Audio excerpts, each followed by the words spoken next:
ಜೋ ಎಂದು ತೊಟ್ಟಿಲ ತೂಗಿರೆ ಶ್ರೀ ಶರಣ ಬಸವನ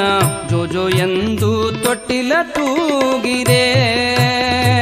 ಜೋ ಎಂದು ತೊಟ್ಟಿಲ ತೂಗಿರಿ ಶರಣಾಮೃತ ಪಡೆದು ಎಲ್ಲ ಜೋ ಎಂದು ತೊಟ್ಟಿಲ ತೂಗಿರಿ ಶರಣಾಮೃತ ಪಡೆದು ಎಲ್ಲ ಸುಮಂಗಲಿಯರೆಲ್ಲ ಕೂಡಿ ಸಕಲ ನೇಮದಿ ಹರುಷದಿಂದ ಸುಮಂಗಲಿಯರೆಲ್ಲ ಕೂಡಿ ಸಕಲ ನೇಮದಿ ಹರುಷದಿಂದ